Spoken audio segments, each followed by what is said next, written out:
I'm Benjamin with the Straight Fire Podcast, joined by Mr. Keith Anderson, who has written a book that's pertaining to the topic we are covering today on spiritual leadership. And I just wanted to introduce this book to y'all in case you haven't heard of it. And Mr. Anderson, why don't you go ahead and tell the audience about this resource that you've written? Yeah, for sure. Appreciate the opportunity. It's the book is called Arise, Leading by the Book. And shout out to Joe Wells and Kyo Publications for picking that up and putting that out there. It was a really cool experience to get to do. And what I wanted to do, kind of the main emphasis of the book is that no matter where you go, there will always be a need for leadership, especially with the idea that leadership is service. And just to kind of frame that and give young people an opportunity to kind of study these different aspects of leadership. So each chapter is a different characteristic of leadership that I believe is important and essential in kind of a complete service leadership mindset. And each chapter takes that characteristic and examines that characteristic through the life of a specific person throughout the scriptures. And wanted to be a little bit different with some of those. I know, for example, we think of Job as an example of patience, and he absolutely is. But I chose Joseph. So we see throughout the life of Joseph in the Old Testament how he waited on God. Given all of the things that he was experiencing, and how that ultimately worked for not only his good but for God's glory. So all of these different characteristics, and I love talking about leadership with young people, getting them to think about others, getting them to think outside of themselves with that service leadership mindset. And I really have always loved character studies, really digging into the life of a specific character in the scriptures.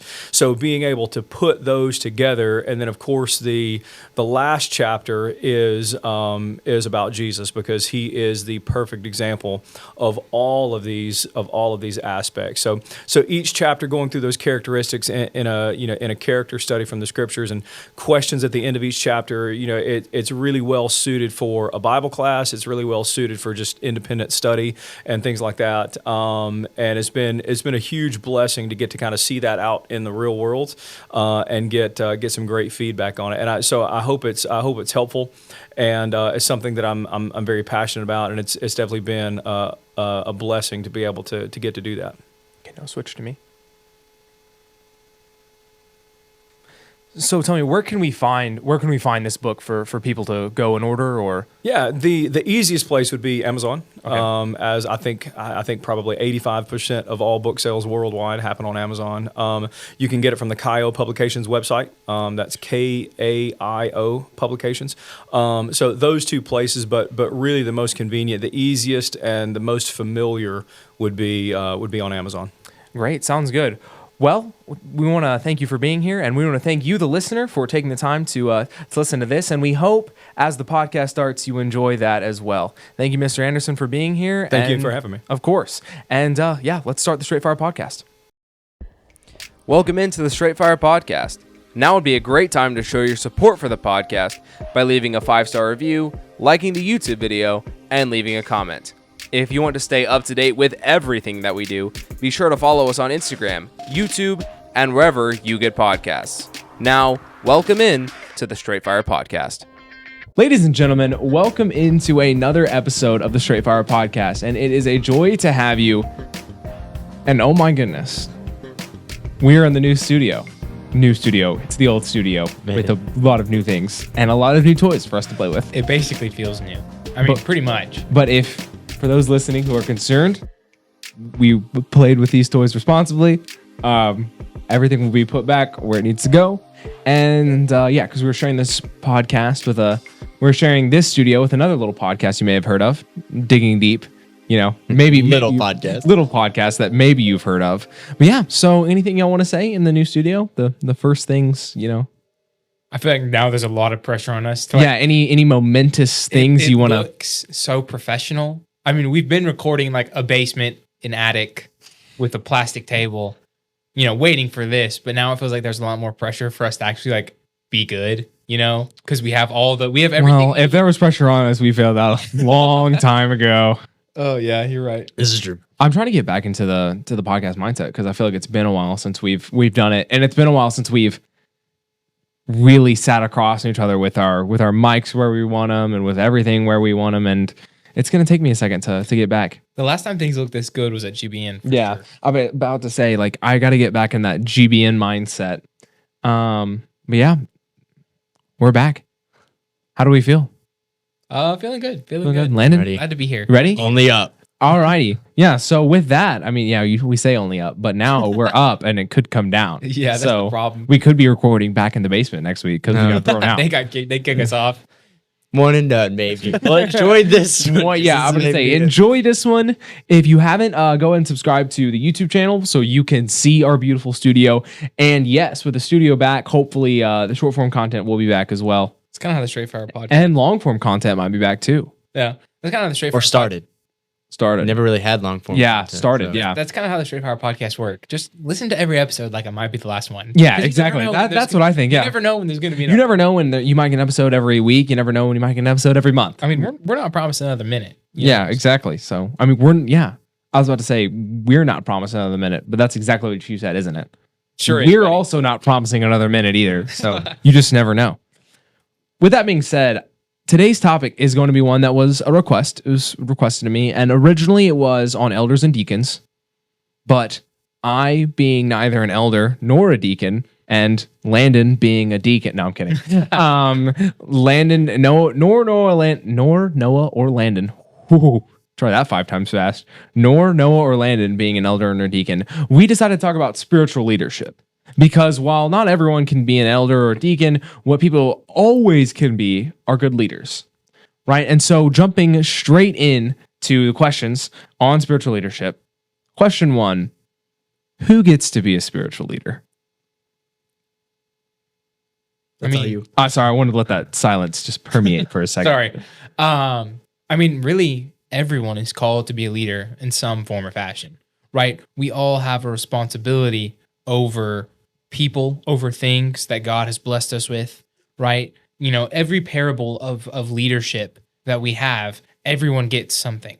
People get something to differing degrees, right? Everyone has different responsibilities and talents, but everyone is called to be leader, right? And I think too often people think, well, I don't really have that much influence over people, or I'm not good at this, or I can't do that. And they say, well, I'm not going to be a leader because I don't have the qualifications that I think are necessary, right? They don't read the Bible and say, this is what God commands me to do to be a leader, but they look at the worldly standards and say, hey, this is what worldly leaders look like, and I'm not one of them, so I can't be a leader, right? But what we're going to talk about in this podcast is how everyone can be a spiritual leader with what God has given them, right? Because if you don't think you can be a spiritual leader, then really you're doubting God's promise in 2 Timothy 3:16 and 17. Yeah, Landon, would you agree? Yeah, no, absolutely. I mean, you know, and when you break down what we're talking about, when we're going to talk about spiritual leadership, and you kind of said this in the introduction, is we're not talking specifically about elders and deacons, right? Because that there are some stipulations that go along with what that looks like. And that's not really what we're going to be dealing with today. Today is talking about in your life, what does that look like as a spiritual leader?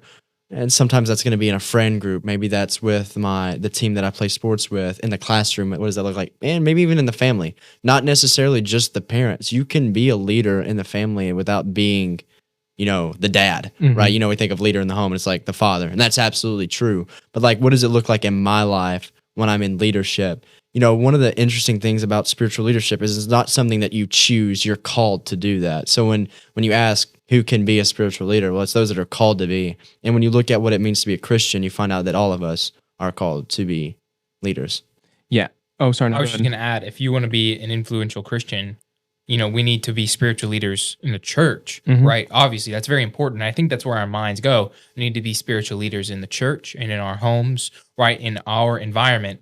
But also we need to be spiritual leaders in the world, right? When people are struggling and going through hard times, they're going to look to Christians, because as Christians, we should have a foundation that allows us, that supports us as we go through those difficult times that people in the world simply do not have. Right. And they are going to be looking to people who are in control of the situation.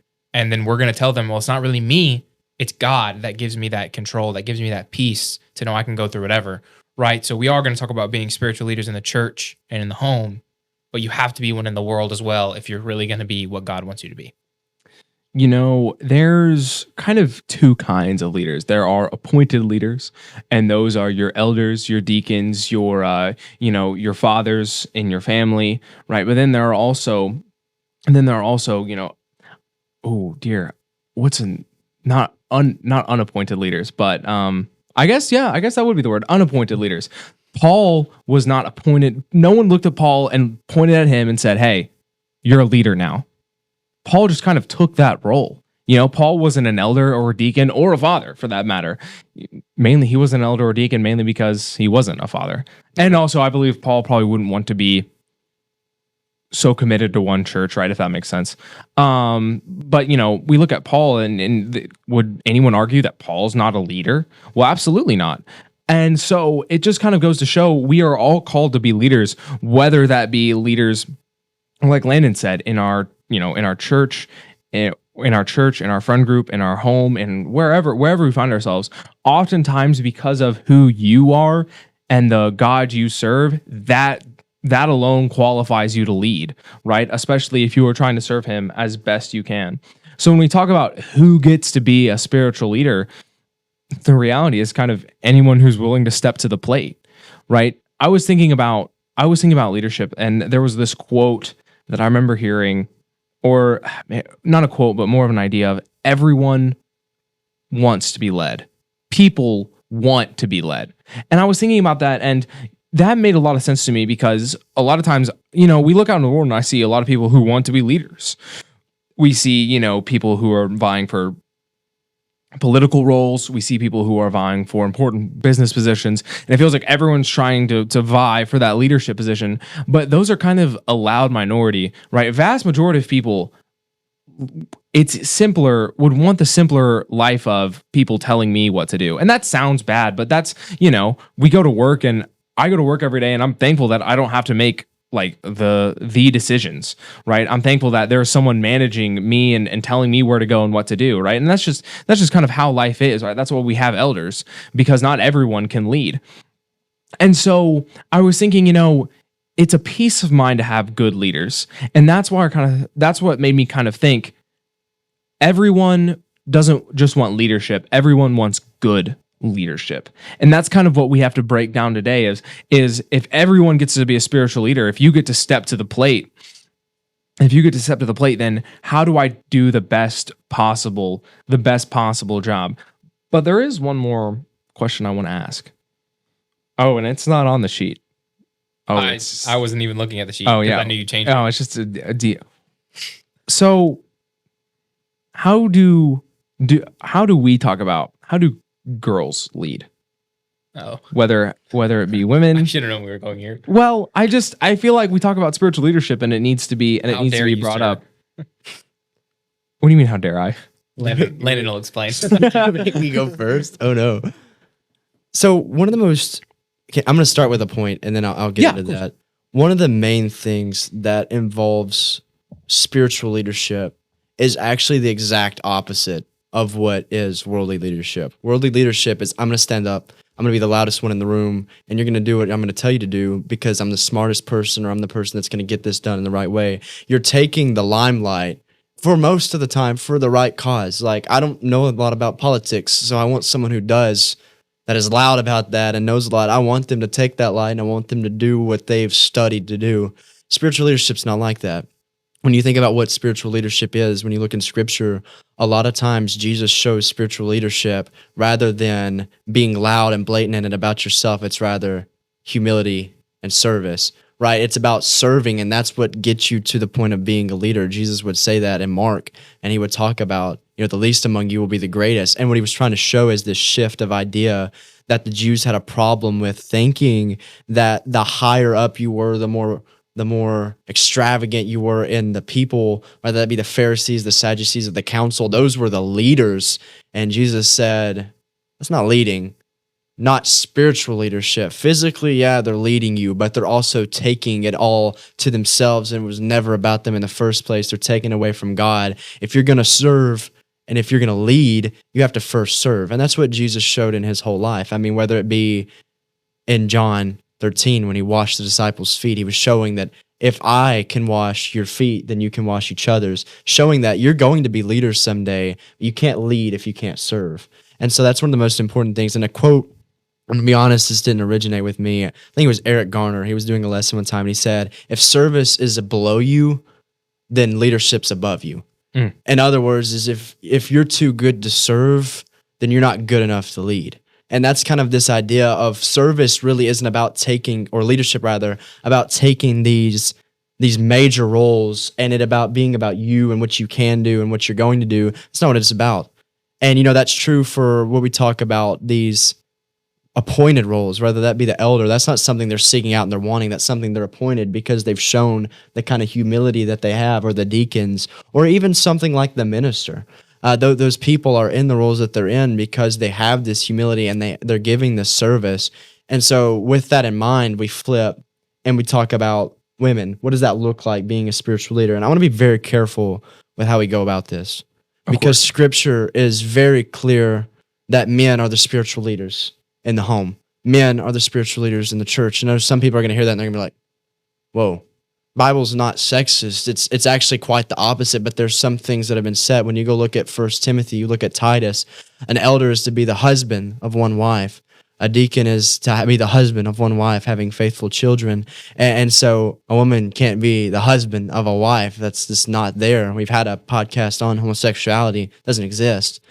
And so, not that homosexuality doesn't exist, but that this idea that you can do that, it doesn't work that way. And so I want to be very clear when we talk about spiritual leadership. I am in no means, and none of us are advocating that women can take on the roles of elders and deacons or ministers or song leaders or anything of that nature. Or am I saying that women are the leaders in the home? Because they're not. You go to Ephesians and you look at the husband as the head of the wife, even as Christ is the head of the church. And I'm saying all this because I want it to be very clear what I am saying versus what I'm not, which is becoming very important as this podcast starts to grow, that people understand what we aren't saying. And so before I say what I'm going to say, I'm not saying that women can take on leadership roles in the congregation as far as appointed roles, and I'm not saying that they're the leader in the home. And I'm going to flip that. I'm going to say there will be times where there will be a woman in the home that doesn't have a husband. And there's going to become scenarios in that, but that's a discussion for another time. But what does that look like? How can a woman be a leader? I'm going to use that in a very loose sense, but to go along with this idea of the topic, spiritually. And really what this is about is not about being loud. It's more about how can I be bringing people to what this is really about, and this is about Christ. Because what does a leader do? They lead you to something. That's really what all this is about. Whether you be the elder, the minister, the father, or just someone, like Noah said, being leaders in the world, all of this, a leader leads you to something. And in our whole life spiritual leading, we're leading you to Christ. And so what does that look like for the woman? I know I've taken a long time, so I'm going to make this kind of quick. Keep going, buddy. But I'm going to say, you've got all the time you want. Yeah. It's an unusual amount of talking time for me at the beginning of the podcast. But what that can look like, and there's so many ways that this is true, but starting off with, I'm going to use the word generic in the sense that it's true for in the world. I'm going to let Noah go into that more in detail because I'm sure he's got more to say about what that looks like, being a leader in the world. That's equally true for you as a woman. That doesn't make it any less legitimate or any less purposeful if you're male or female. You're still going to be leading people spiritually to the truth in that sense. But, also when we talk about what that looks like for the woman, there's so many things that you can do. One of the best things that women can do is helping with children. And, I feel like this is kind of like the cop-out. People ask like, well, what if women can't lead in worship and they can't lead the church? Well, then what do they do? And I feel like we always are kind of like Bible class, but there's so much purity to that statement because women have a way with children that we as men do not have. God did not design us in the same way in that area. And it's true. They have an ability with them to help them grasp things so much better when they're younger. And that's a gift that God gave you. And I'm not going to say it's a leadership role in the sense that you say it, because when we talk about leadership, your mind goes to governors or spiritually elders. That's not always the case. So I'm going to use leadership in that sense, but it is. You're leading these kids to grow in their knowledge of Christ. That is the leadership, not in the sense that you think it, but it is. And that's an amazing way that they can do that. But equally flipping that to be true, you can help that in the church no matter what their age is. You know, it says the older women are to teach the younger women. Paul would write that to Timothy, as the older men are to teach the younger men. And so whatever that looks like, there's so much dynamic to that, and it would take a long time. But in a lot of ways, it's the same for women as it is for men. Your example of who you are for Christians your age, for people that are younger and are one day going to become Christians, and those that it's going to take your example to one day become one as well. I would say, I'm going to build on top of what Landon said, you know, when women ask, how can I be a leader, right? Because we spend the beginning of this podcast talking about how everyone is called to be a leader, right? And then, you know, it wouldn't be fair if we just spend the rest of the podcast focusing on men and how they can become elders and deacons. Women might not have the appointed roles that men have, right? That is God has given that to men to rule the church and to rule the homes. But what women do is they train those future leaders, right? They train those leaders on how to serve, right? Every elder, every deacon, every preacher was brought into this world by a woman, right? I think we can all agree on that. Yeah. There has podcast for another time. No, I'm kidding. We're all brought into women, and at some point we're all raised or taught by a woman, right? In most of the cases, not all of them, but in most of them, right? So women are training those future leaders, and I would say women probably, you know, arguably might have more influence over the younger generations than men do, right? They have more influence over those future elders, over those future deacons, right? They influence them in such a strong way, especially in the beginning of their lives. And what they do is they show them how to serve, right? They show them how to be submissive, but also how to be a strong spiritual leader in their own sense, right? I learned just as many spiritual lessons from my mom as I did my dad, right? My dad taught me how to be a spiritual leader in the church, right? But mom also taught me how to be a spiritual leader in the home, right? How to lead with service. That's what Landon was talking about. And again, the roles are different. And I'm not saying, you know, we're not down talking women by any means, right? We're not saying that they can only do this or that, right? But there are some things that only men can do, but women have such an extraordinary influence over the future of the church. They might have influence over more people than we will ever have influence over. And I think that should not be understated, and it cannot be overstated enough. I would agree. And, you know, I wanted to bring up a verse here that if you're watching on YouTube, you saw me trying to find for a hot minute. But when Paul is writing to Titus about being a leader, and hey, you need because not only was Titus a leader, Titus was appointed, or Paul appointed Titus to appoint leaders, to appoint elders, right? And Paul tells Titus, hey, when you're talking about women's roles, he says this in Titus 2:2. Or excuse me, Titus 2. Let me get the right verse here, just to be sure that I hit the nail on the head. Titus 2:3. Excuse me. The older women likewise, that they be reverent in behavior, not slanderers, not given to much wine, teachers of good things, that they admonish the young women to love their husbands, to love their children, to be discreet, chaste, homemakers, good, obedient to their own husbands, that the word of God may not be blasphemed. I mean, here's Paul telling Titus, everyone has a role. He writes to Titus about older men, older women, young men, young women, right?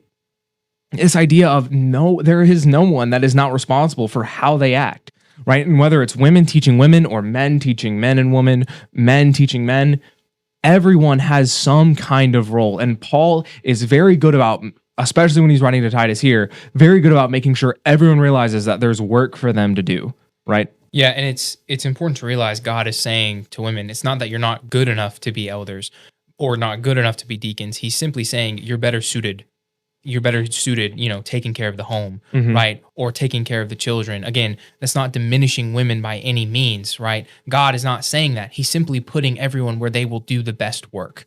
Yeah. Right. There's nothing wrong with women desiring to lead, right? They just have to find those right places to lead. There's nothing wrong with a man desiring to lead, but you have to find the right places for that. And that's what we're going to be talking about, is finding those right places for your leadership, right? Because everyone has influence over someone, right? And we need to be making sure we use that to the best of our ability. Yeah. I mean, you know, men have as many pitfalls to leadership as women do, right? You put the wrong man in a leadership position, and it's gonna go downhill rapidly, right? And Just that. Yeah. No. Go ahead. But if women don't train their children, then we wouldn't really have much of a church. We won't have any leaders. So yeah, everyone's responsible when it comes to leadership. Landon, were you gonna say something? Oh no. Okay, no. I was gonna say I thought I looked over and saw you. So everyone is supposed to be a leader, right? That's what we looked at the first question. No, would you go ahead and read the second question? Well, because I accidentally lost it while I was searching. I didn't. I got it. Like as You- I said, you got it? I got it. As I said earlier, I did not have them pulled up. I don't know where it went, but there it goes. Yeah, Landon, go ahead. So the second question is, when should you decide to lead? I don't know. I had that. I like in my- asking the questions. Benjamin, when should you decide? I had that All in my right, mind, Benjamin, and then this I is lost all it. yours. Yeah. Okay. Here it is. Question 2: when should you decide to lead? Yeah. See, I like saying the questions. No, it's my job now. Doesn't it feel good to say the We're questions? gonna have a vote in the comment section of the YouTube video. I'm taking over questions for now. But then I refuse the vote because we need Landon answering the questions. yeah. Because that's do you true. really want Benjamin answering the Yeah, questions? see, and there's the problem. Yeah. Oh, yeah, that's true. So when should you decide to lead? When people want you to. All right. Next question. No, I'm kidding. Obviously, but I'm gonna let Noah go first. I talked a long time last time I went. Obviously, there is talked about in scripture an age of accountability, right, where you become more aware of your actions and their consequences, right? I'm so sorry. I was thinking of when you're 5, you're not appointed a leader. Yeah, Unless it's of other 5-year-olds, I when you're suppose. 5, you're not gonna know. You might be a leader and you might lead other 5-year-olds to do other things, but you don't really know that's going on, right? But just as you get older, you're gonna get more and more responsibility, right? I mean, it's gonna come for different ages at all people. I can't just be like, yeah, once you're like 11 and 3 months, you're gonna get this responsibility to be a leader. I have an idea. Oh no. When you are old enough to see leadership opportunities, you are old enough to lead. Yeah. If you look at a situation and say, hey, I can be the person who steps up and do this, you should take it. But also, you need to be making sure you're not just looking for those opportunities to step up and take those responsibilities, but also to step down, right, and serve people. I would say if you're looking to start leading at whatever age, because some people might not know about spiritual leadership till later in life. The first thing you need to be looking for, right, is not stepping up into a leadership position, but stepping down into a servant's position, right? Because we see that's what Jesus did. Jesus never stepped up into a leadership role, right? He simply stepped down into a servant's role, always. Jesus washed the disciples' feet, right? And he talks about in John 13, like Landon mentioned, most assuredly I say to you, a servant is not greater than his master, nor is he who is sent greater than he who sent him. If you know these things, you will be blessed if you do them. Right. And Jesus talks about how important it is to serve. And Jesus was serving people his whole life. That was his ministry, right, of serving people. And one of the greatest services, obviously, that he offered was showing people, hey, the kingdom of heaven is at hand. Repent. Right. And that's what we do, is we serve other people by showing them and telling them the truth. But if you're looking to start serving, and when can you start leading, is when you see those service opportunities. There's going to be little things that you can do to help your parents around the house that will help you start serving them. There's going to be little things you can do in the church to help your service for the church. But I would say take advantage of those opportunities to serve, and then you'll be given those opportunities to lead, right? No good leader sets out to lead. He is appointed to that position by those people who want him there. If you're looking to lead other people, then you're in it for the wrong reason, right? You should be looking to serve those people. I'm leading because I want the best for the people around me, right? Even if that means I do the harder work or I take less of the reward or whatever. If you're looking to lead at any age, be looking to help and serve the people around you. Oh, is it my turn? Oh yeah. I could have said, Landon, do you agree with that? But I assumed you did, so I was just. Absolutely not. I'm still waiting. One day. That will be the day. That will be the day. Probably the last podcast. Yeah. I disagree. The next is going to be like me, Noah, me, Landon, and someone else sitting in Noah's chair. You see the thumbnail. Disagreement between Noah. No, I highly doubt that's going to happen. But when you think about what leadership is, and I like what Noah did in describing this, when you think about when are you ready, on 2 things. First off, interestingly enough, it's about growth, right? When you think about when Jesus sent out the disciples, he had prepared them beforehand. He wasn't just like, you're ready for this. Go. Like, you're appointed. You know, like, that's what you think. All right, now it's their time to go. He had trained them. He had taught them. He had made sure they were prepared for this. So you have to be ready. You have to be growing, which means you need to be studying. When we're talking about spiritual leadership, you need to be growing yourself. Don't focus on finding leadership. Like Noah said, focus on service and focus on yourself. Focus on getting yourself where you need to be, leading yourself where you need to go. Because if you can't get yourself where you need to be, you're not going to be able to get anybody else there. So work on yourself, get yourself where you need to be, study and grow. And when you go back to 2 Timothy and you look at the qualifications for elders and deacons, this is not the type of spiritual leadership we're talking about right now. But when you look at the qualifications that are involved in that, every single one of those qualifications should apply to every single Christian except for two. Those two being, you have to be married and you have to have kids, right? Those are not qualifications to be able to go to heaven. But the rest of those, being slow to anger, being patient, being apt to teach, meaning wanting to teach, being able to teach, being hospitable towards people, all of those things are things that you need to have anyway. And so when you think about when am I ready to lead, all of these things are things that you're working on yourself, right? When you look at all of those things that talks about being an elder, which is the greatest thing that you can do as a Christian is lead God's people. All of that is about fixing your relationship with yourself, fixing your relationship with people, and fixing your relationship with God. None of that is focusing on becoming a better, like leading people. Mm-hmm. It's about getting myself where I need to be so that I can go to heaven, so that I can influence other people to go to heaven, and so that I can be in heaven with the one that died for me. All of those things are about growing yourself. If you can't get yourself where you need to be, you're not going to get anyone else there. That's why Jesus was so strong in Scripture about defending your own soul. Right, you think about all of the things that he talks about. You know, if you don't love, you know, that one of the most shocking scriptures is if you don't hate your father and your mother, if you don't hate your brother and your sister, you're not worthy of the kingdom of heaven. Jesus wasn't saying that you need to hate your family and never talk to them. But what he was saying is you need to love your soul so much that if it came down to your physical relationship with your parents or your spiritual relationship with your Father in heaven, you pick your spiritual relationship. Jesus focused on getting yourself where you need to be. And so how do you know when you're ready to lead? Work on yourself.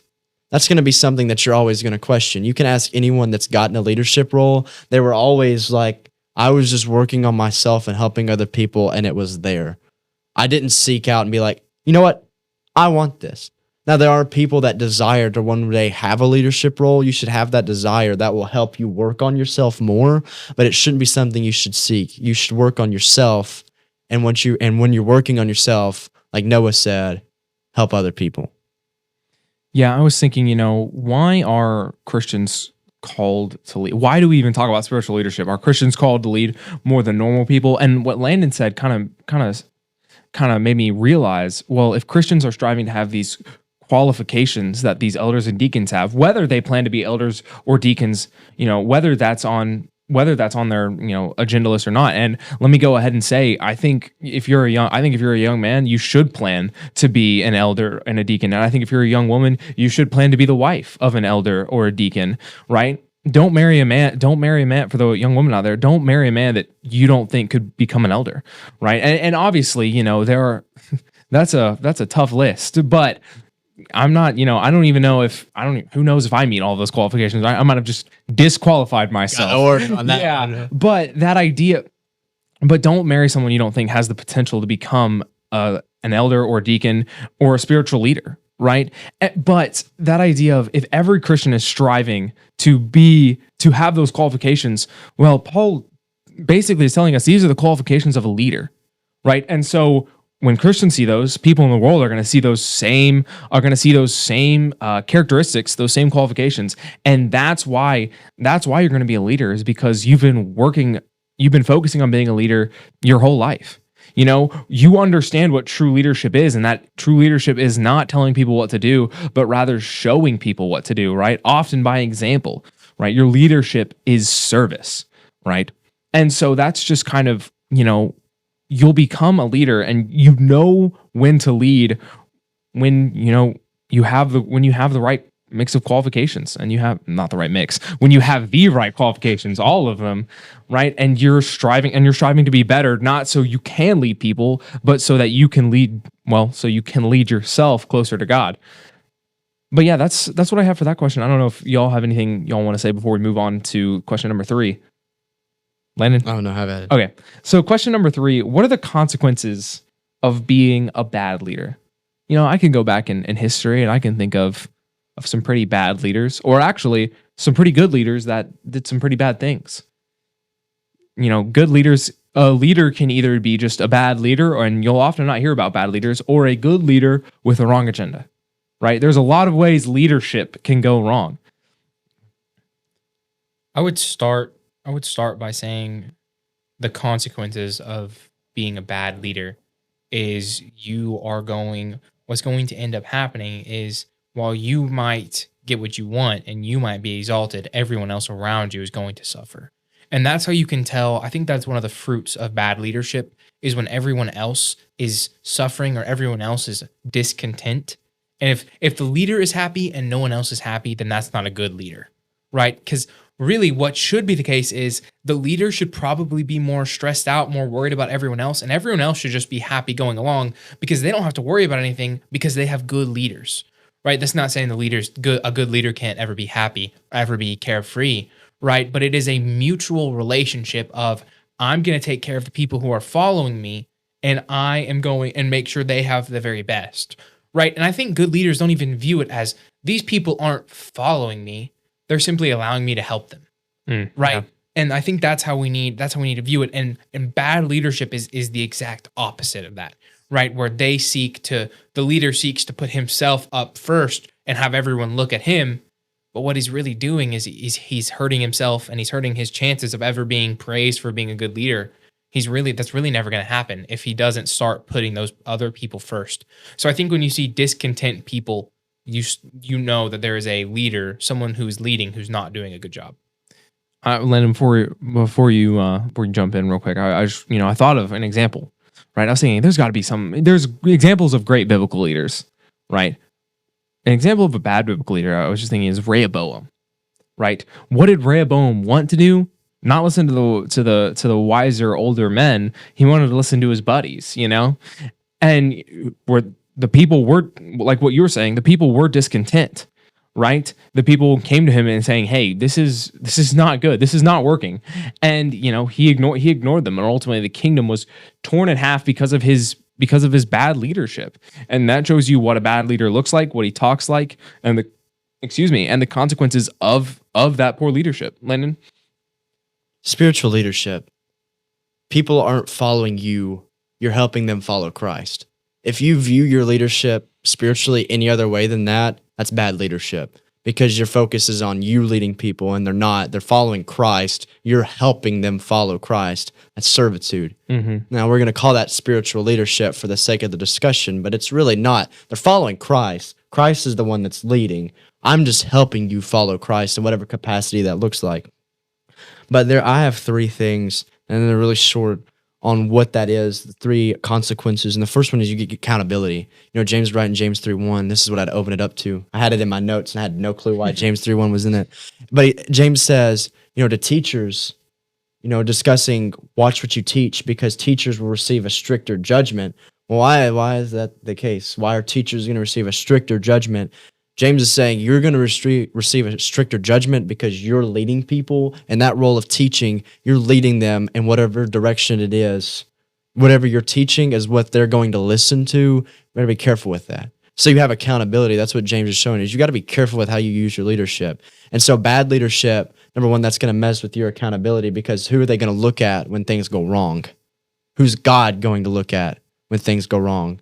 It's going to look at you. It's the same way with elders. It's the same way with deacons. It's the same way with fathers.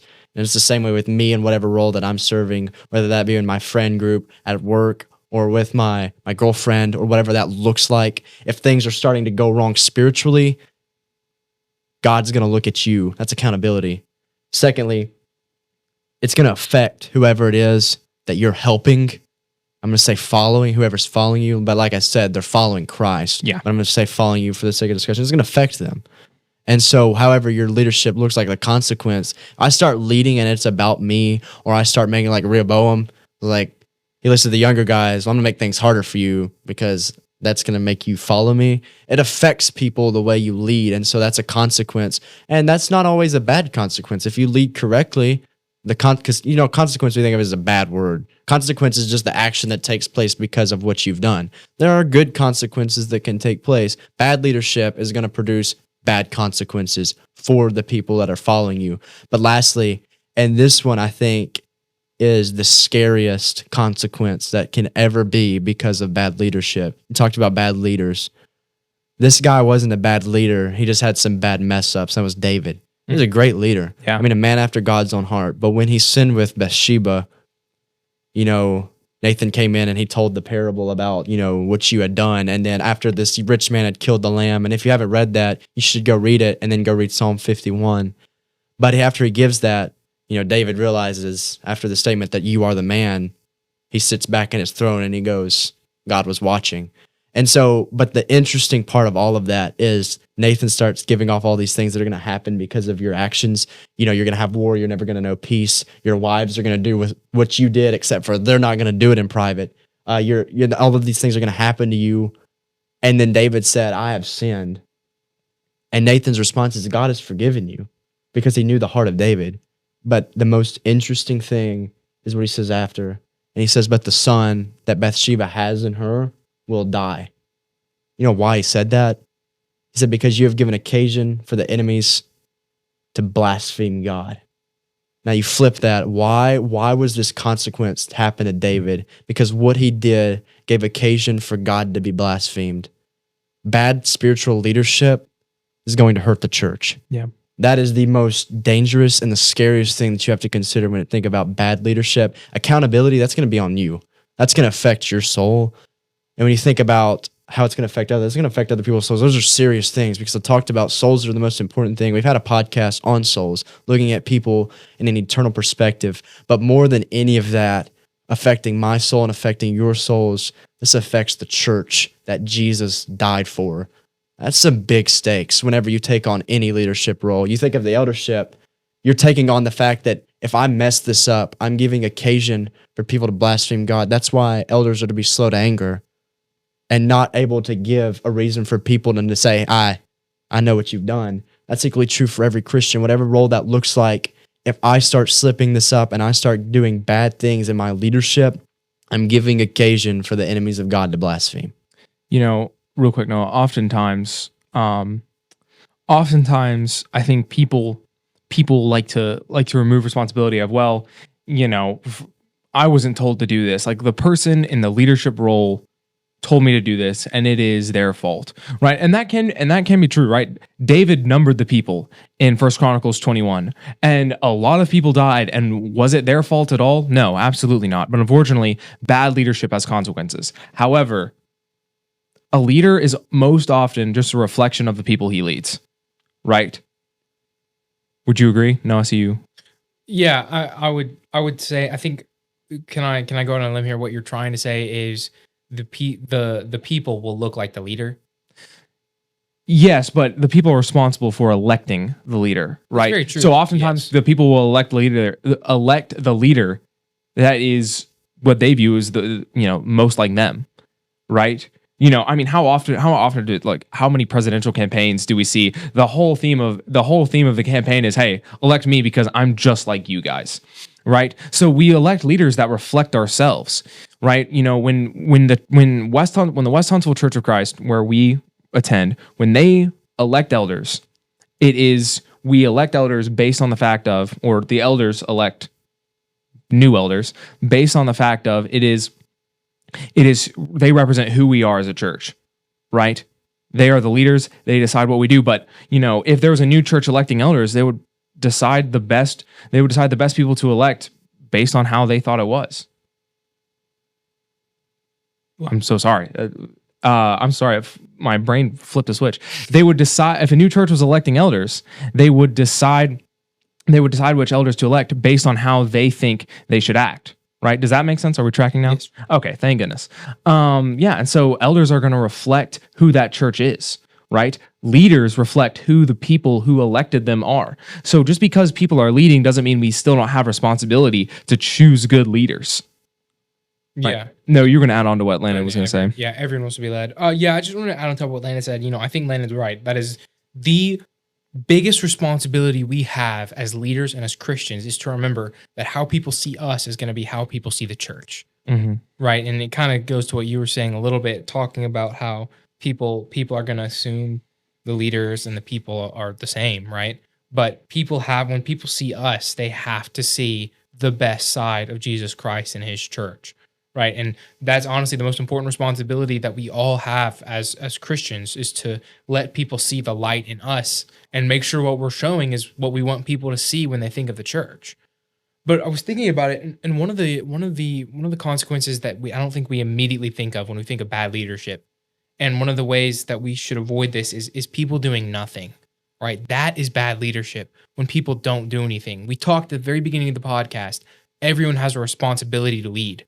So if you think that you don't have a responsibility to lead, that's terrible leadership, right? And I think too often it creeps in. People like to come and sit in the pews and they don't think they have a responsibility to lead, right? They say, well, I can just sit here and be led. You should be a good follower, but that doesn't mean you shouldn't be a leader, right? Because we're all called to be leaders. I like one of my favorite parables about leadership is Matthew 25 verses talking about the talents, verses 14 through 30, and starting in verse 16. Then he who had received 5 talents went and traded them and made another 5 talents. And likewise, he who had received 2 talents gained 2 more also. But he who had received 1 went and dug his in the ground and hid his Lord's money. After a long time, the Lord of those servants came and settled accounts with him. So he who had received 5 came and brought 5 other talents, saying, Lord, you delivered me 5 talents. Look, I have gained 5 more talents besides them. His Lord said, well done, good and faithful servant. You were faithful over few things. I'll make you a ruler over many things. Enter into the joy of your Lord. He also who had received 2 talents came and said, Lord, you delivered to me 2 talents. Look, I have gained 2 more talents besides them. His Lord said, well done, good and faithful servant. You have been faithful over few things. I'll make you a ruler over many things. Then he who had received 1 talent came and said, Lord, I know you to be a hard man, reaping where you had not sown, gathering where you have not scattered seed. And I was afraid, and went and hid your talent in the ground. Look, there you have what is yours. But the Lord said to him, you wicked and lazy servant, you knew where I reap where I have not sown, and gather where I have not scattered seed. So you ought to have deposited my money with the bankers, and at my coming I would have received back my own with interest. Therefore take the talent from him and give it to him who has 10 talents. Right, so this servant didn't do anything wrong, right? He didn't do anything that was bad. He just gave the master what he had given him. Yeah, he didn't lose his money. He didn't lose the money. No, he didn't gamble it away. He didn't spend it. He wasn't like the prodigal. He didn't spend it on tumultuous living, if you will. He simply gave the master back his money. So what's so wrong with that? Well, the master entrusted him with something and expected a return. God has entrusted each one of us with something, and he expects something in return. The 5-talent man was given much, so much was expected of him, right? The 2-talent man, he was only given 2 talents, right? But both the 5-talent man and the 2-talent man got the exact same response from God. You have all been given something, right? And what you do with what you have been given determines how good of a leader you are, right? Not everyone's going to be an elder. Not everyone's going to be a deacon. Not everyone's going to be given opportunities to lead hundreds of people, right? But we do have an opportunity to lead something. We do have an opportunity to be over something. Every single person does. Whether it's your household, whether it's your children, whether it's the people in your life that aren't Christians, you have a responsibility to lead. And if we just sit on the sidelines and let Satan lead those people, then God's going to hold us accountable for that, right? And I think we all need to be more mindful of the influence that we have in our own lives, right? And remember, I was preaching this morning, and I told everyone, you cannot stand still and be a Christian. The Christian faith is always described as a walk. Right? We're always moving forward, right? And that's the same way with leadership. You always have a responsibility. There will never be a time where you can just sit on the sidelines and watch. Yeah, I agree. And I don't have too much more to add to that. Landon, do you? No. I can't add much more than that. Always be moving and always be ready to lead, right? And I love those points. we want to thank you so much for listening to this episode of the Straight Fire Podcast. We hope that you are enjoying the new studio as much as we are. Go ahead and, if you haven't already, go ahead and leave a like, support the podcast any way you can. We are so appreciative for all the support and all the questions that you guys send in. Send in more. Like we said, this episode was a request. We've gotten a few more requests that are up on the table of consideration. I'll just call it that for, why not? But yeah, thank you all so much. We love the support you guys show, and we will see you guys in the next episode.